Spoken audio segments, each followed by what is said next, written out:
Hey, good evening, everyone. Welcome back to the Raceway at Western Fair District, London, Ontario. Tuesday action, half-mile harness racing. We get underway at 6:15 p.m. Eastern.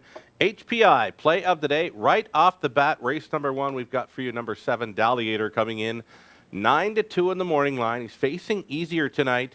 Again, you're getting great value here. He's the best on paper. Anything close to his A game should win that race. Number 7, Dalliator, missed a bit of time.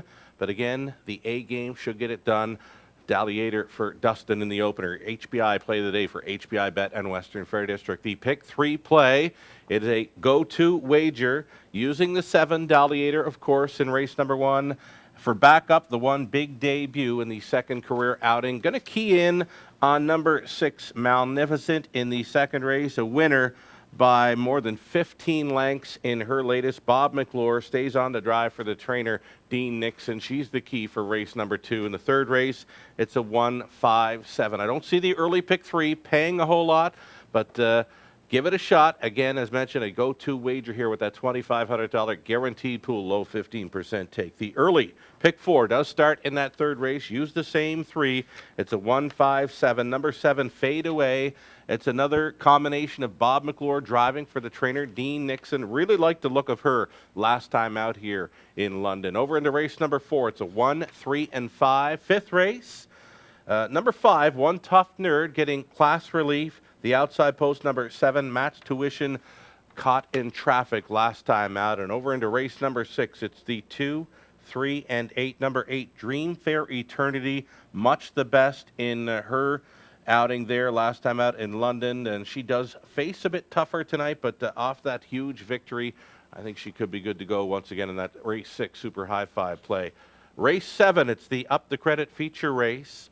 It's the 3 and 4. Number 4, Logan's Fury. My mention in the program and my program selections, I'm thinking it's now or never for number 4, Logan's Fury. Got to get the job done there. For backup, using the 3, Falcon's Justice in there. Over in a race number 8, 2, 6, and 8.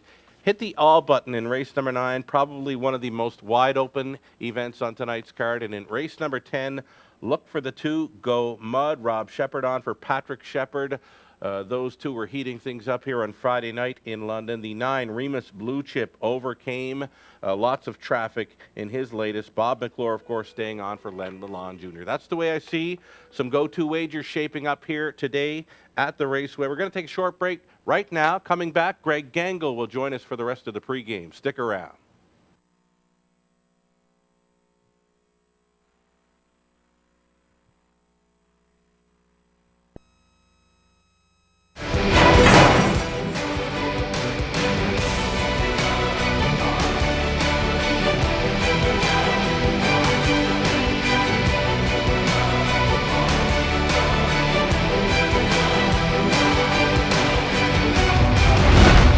HPIBet.com. Access, rewards, and more.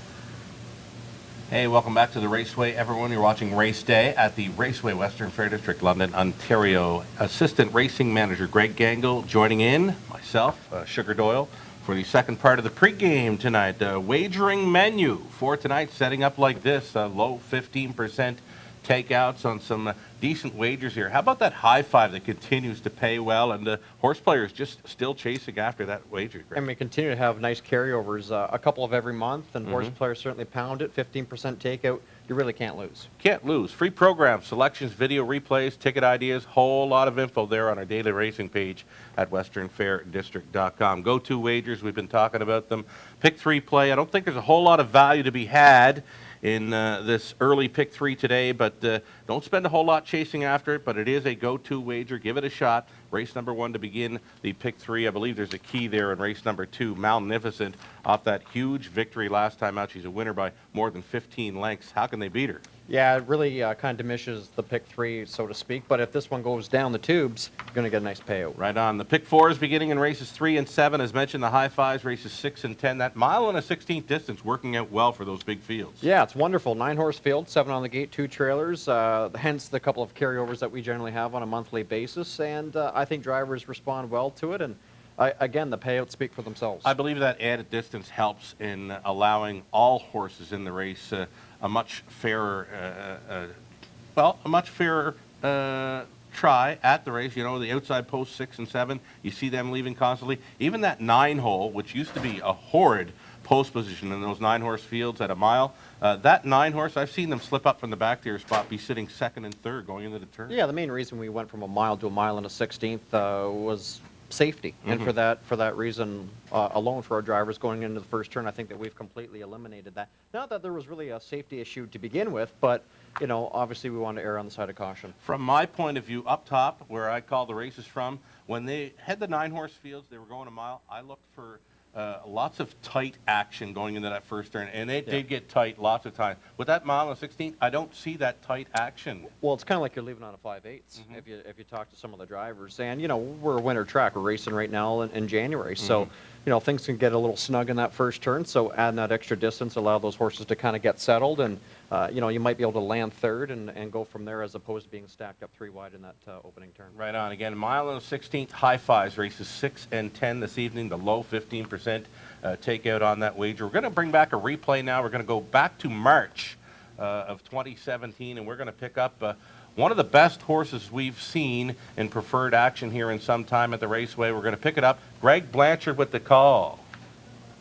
Comes Proven Desire, stepping to the outside now from 3rd. Paparazzi Hanover to follow.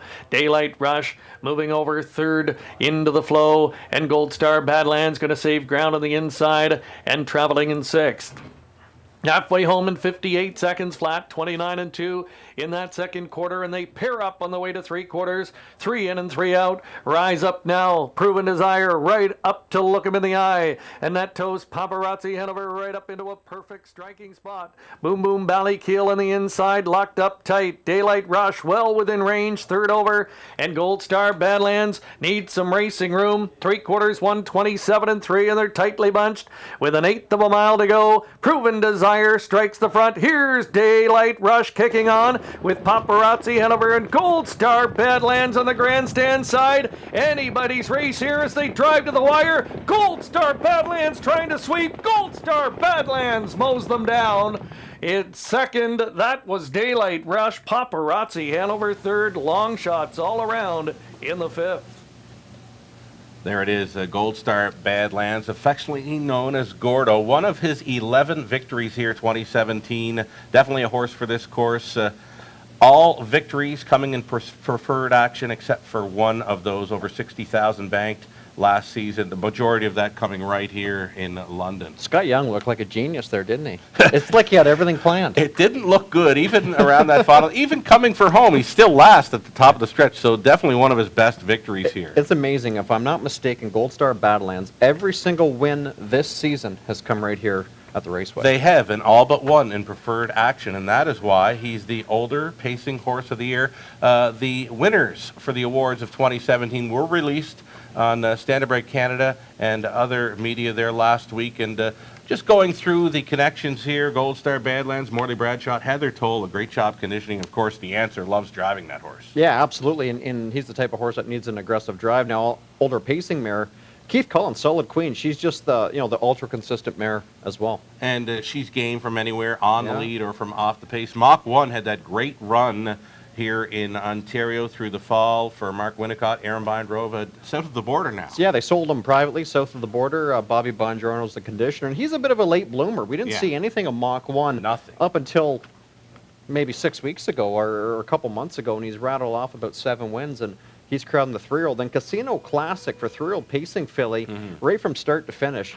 She's been a major player here at the Raceway. Right on. She, of course, swept the City of London there back in May. For the Trotters, Liam Needham, a surprise winner for trainer Britt Kennedy. Nick Stewart always got along well with this one. Yeah, great to see. Local connection. Same thing with Jaggers Road, Dennis Morrissey, locally stabled here as well. Pingaling and Iona.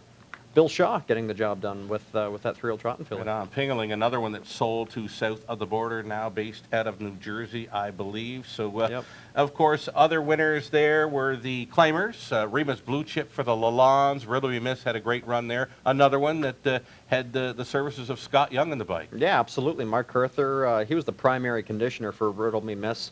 Just a consistent mare, all season long. So congratulations to her connections along with Len the Lawn, Remus Blucha. Right on, and congratulations, definitely in order for the leading driver at the Raceway, leading driver for wins through Canada, Bob McClure. Yeah, Good that's season. huge, and he's made a nice transition onto the WAG circuit. So, with that being said, probably would be a new driver going to be crowned the 2018 Driver of the Year. Who will it be? It remains to be seen. Right now, Nick Stewart's gotten away really well to a good start there. Vic Putty, the Conditioner of the Year, Owner of the Year, Jeff Williamson. And there'll be more awards announced on award night at February 17th, the Dave Wall Outstanding Service Award, as well as others like Caretaker of the Year.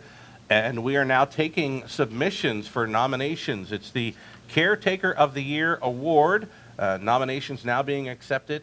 2017, this award recognizes the unsung heroes of racing, the caretakers who maintain the health and welfare of the horses on a daily basis. Yeah, it's great to see. You know, not too many racetracks really go out and offer an award like this. But if you talk to the conditioners in the paddock, you know, the first people that they really give, you know, credit to are the caretakers. So it's nice to I can't wait to see some of the recipients. You betcha. I don't think we've got a submission yet, but now's the time. There's the emails. You can contact any one of us, Greg Blanchard, Greg Gangle, Amy O'Toole, myself. Send us an email. Nominations are due by January 17th, with the winner being announced at an awards banquet February 17th. I believe tickets going on sale for the banquet this coming Friday. So get your ticket early. Likely be a sellout event once again. Yeah, always is. It's a very popular tradition. Like I said, not too many racetracks host award banquets anymore. So with that being said, we always get a nice, overwhelming response. Always look forward to awards night again. Coming up February 17th. Get your ticket early. Tickets go on sale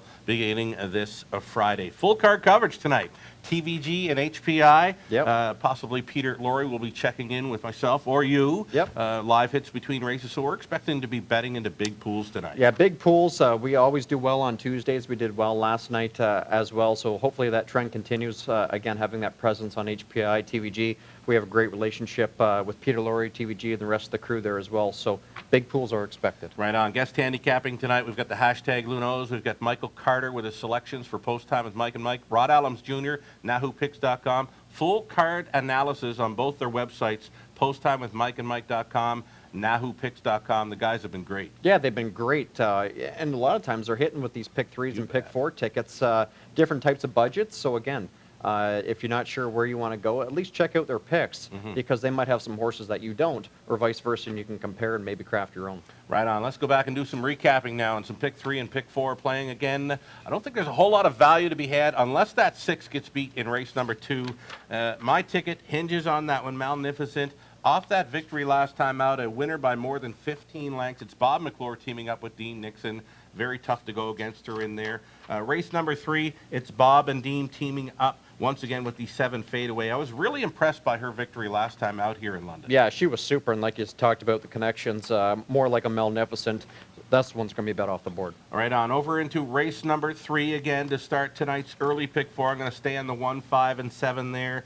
It's the 1, 3, and 5. Good-looking field of mares in the 4th race. 5th race, the 5. One Tough Nerd does drop in class. Number 7, Matt's Tuition, absolutely locked and blocked last time. Yeah, absolutely. And keep out for Sandfire. Watch out for that one. There's the Gordon McDonnell and Nick Stewart with the rail. That might be the sleeper in there, despite being 0 for 35 last year. Right on. It's a 2, 3, and 8 for me. That 8, Dreamfair Eternity, coming off the bench last time out. Sitting last in the early going, but she was much the best. Yeah, and she kind of should be based on her pedigree. 2010 Horse of the Year, Dream Fair Eternal is her mother, Some Beach Somewhere. So her parents have combined earnings of well over $5 million. All right, a must play in the pick 4 and the high 5. Number 8, Dream Fair Eternity, race number 6. The 7th race, up the credit feature for MacLily Farm. 7th race kicks off tonight's late pick 4. The 3, Falcon Justice. And in my program selections, I say it's now or never for the 4, Logan's Fury. Yeah, I said that last week. Right. As a matter of fact, I've been kind of saying it since he dropped into a 7 claimer, and, Yeah, you and I bet. continue to be wrong. So time will tell. It could be the all button there for race number 7. The guys at NahooPicks.com, they're suggesting this late pick 4. It could pay gangbusters. So don't be afraid to spend a little more money on this late pick 4 in London. It's the 2, 6, and 8. Number 6, Brock's Return. or Brock's Fortune on the return, second leg of late pick 4. I love the qualifier. Speed to me, 2-3. I don't care about that, but that 29-4 last quarter tells me that he's good to go here tonight. And you see the back class. He's a veteran. He's my top pick. Friend of the show, Taylor Fritz, sending out Brock's Fortune on the return there in race number 8. The 9th race, that's where I've pegged this one as the most wide open event. Again, race number 7, it's a tough one to crack. 9th race gets even tougher, I believe. Yeah, it's a good-looking field here. Your guess is as good as mine. Number 2, Go Mud, had that mild upset victory last time out. Patrick Shepard heating things up. He had 4 winners here Friday night, 4 winners at Flamborough, and he's back in London tonight. Go Mud is a live play. And the 9, Remus Blue Chip for the Lalondes. Bob McClure could be in for a big night. And a dark horse in here, maybe the 5 Midtown Mickey, was parked every step last week, and he still hung around to finish 4th. And the start before that, he went wire to wire with who? But Colin Kelly was driving him tonight. And, of course, you know that horse well. Yeah, I used to hone him and train him. So, yeah, if he can get off the gate, if he can be up near the front, you got to use his gate speed. All right, again, it's full card coverage tonight on both TVG and HPI. We are glad they're with us tonight. And we've got the cameraman standing by with his play. What do you got for us, Trev? Race number 7. It's the 4. It's Logan's Fury. We know the cameraman.